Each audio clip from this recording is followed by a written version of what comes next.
We came from Congo because there was war. The war was caused by a group called Mai Mai. They burned our belongings in our house and they took away our animals. And then we decided to live there. We stayed in Kenya 6 years and 8 months. We were very happy to come here because in Kenya there's no job. They don't study well and we needed more we needed more opportunities to improve our lives.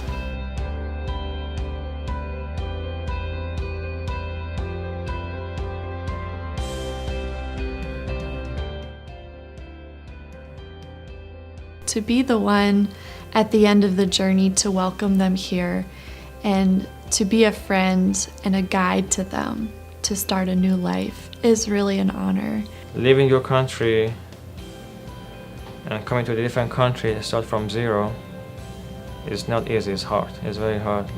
Put everything behind and then, I mean, I worked very hard to get where I am right now, and then I would like the other people that come here have the same opportunity. Our mission with refugees is to give them the tools that they need in order to become self-sufficient residents of the U.S., to learn how to live here without supportive services eventually, and to provide for their families through employment.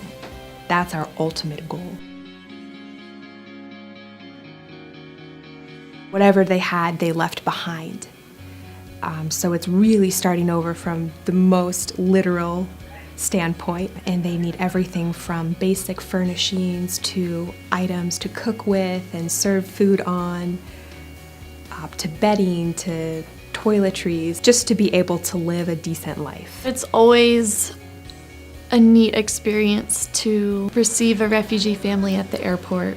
A lot of times, of course, they are exhausted from traveling for almost 2 days, but to see the look on their faces, to kind of, in a way, see the world through their eyes as they get here finally, this long-awaited home that they've been waiting for years and years, is really awesome. It's also really cool when they arrive to their apartment for the first time and we've prepared everything for them, and we always try our best to make it a home for them.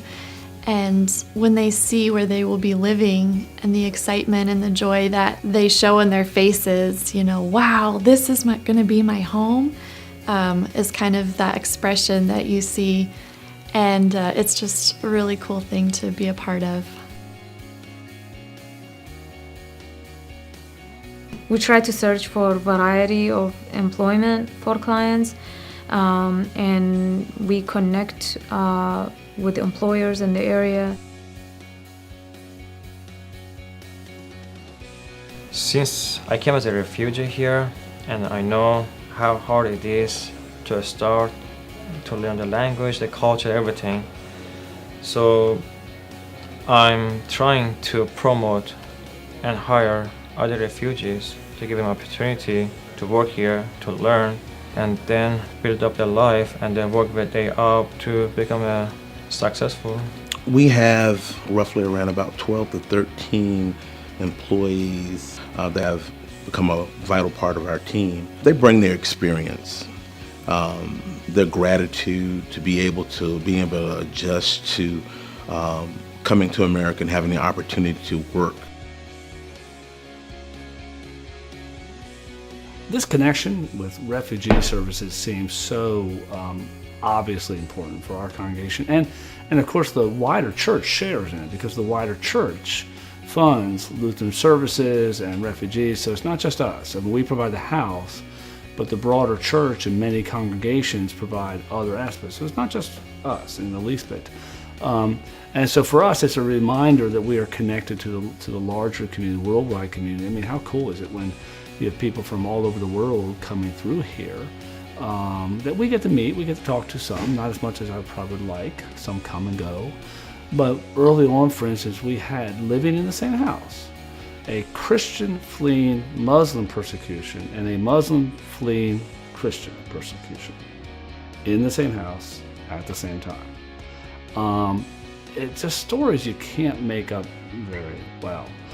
So the stories from the people are very moving. It reminds us of our connection to the wider church and the wider world. I've been a volunteer for about a year now, and it's been really fun.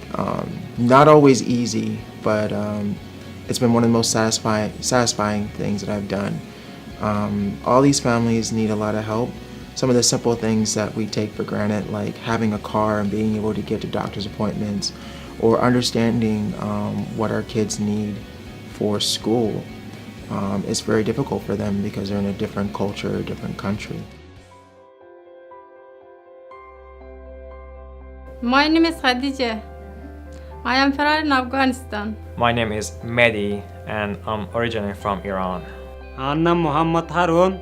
I am America. My name is Salima. I'm from Afghanistan. My name is Kaya Sujanet. I am from Congo. My name is Haneen and I'm from Iraq. We are trying to create a sense of healing and hope for their future here.